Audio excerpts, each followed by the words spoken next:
Hello everyone, welcome back to IMH. This is Pooh. Today I'm going to share with you commonly used intonation patterns in English. Basically, intonation is the way our voices fall or rise when we are talking. It's important to know how intonation works as English language learners because English is a language that uses different intonations in different situations. Alright, let's get started.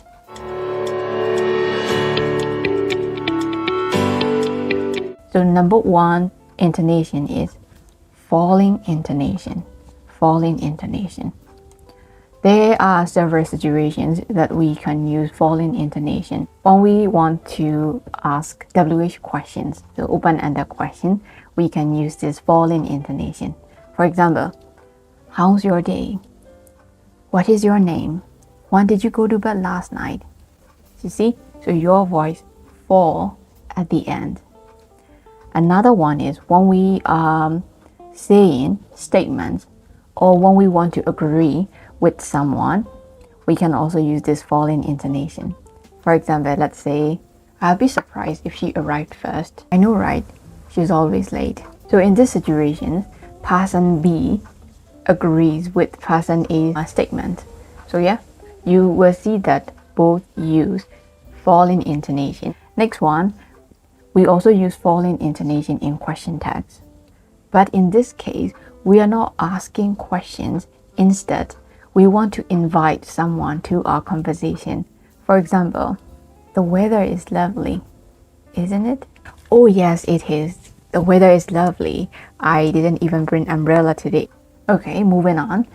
Number two, we have rising intonation. Rising intonation. So when we want to ask yes, no questions, so which can be said as close-ended questions or closed questions, you can use rising intonation.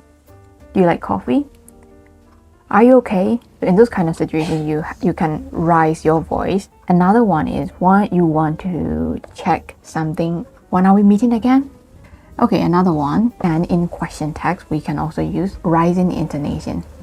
But this time is different. The intention is different. You use this rising intonation because you are not sure. You want to check the information with pure intention. This is a genuine question. For example, we have met before, haven't we? You like swimming, don't you? Okay, our number three intonation pattern is rising, falling, rising, falling. Okay, when you use those kind of sentences, your sentence is pretty long, so you haven't finished talking, so you use the rising tone, and then only after you finish talking, and you will use the falling tone, like the way that I'm doing right now. Full stop. That's the first situation. Another one is when you want to show doubt, like, are you sure this is the right bus? When we want to give a list of options, or when we want to ask choice questions, such as, do you prefer movies or TV series? Alright, I'm going to buy some chips, milk, and noodles. Right.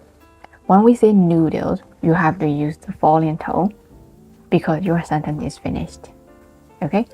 But when you say chips, milk, yeah, you have to use the rising tone. Alright? Okay, lastly, we have no rise or no fall. In other words, it is the use of monotone. Using monotone in English language might somehow affect your communication because, like I mentioned earlier, English is a language where you have to use intonation to express your feeling. In English, if you use monotone, it might mean that you are not interested in this conversation. So people might interpret your lack of intonation that way. Hey, what do you think of my outfit? I bought this shirt from one of my favorite local brands last week. I really love their pattern and design. Oh really? You look amazing. What is the name of the shop again? Okay, see? The way person B responded A's conversation was totally like the energy is different. Okay, so person B might mean no offense. However, as a listener, okay, from the point of view of person A, he or she might think that B is not really interested in having conversation with him or her. Okay, so like we gotta be careful with the use of monotone in English. Okay, so today I shared you 4 intonation rules. Okay, I hope you find this video useful for improving your intonation. Bye bye, I'll see you again.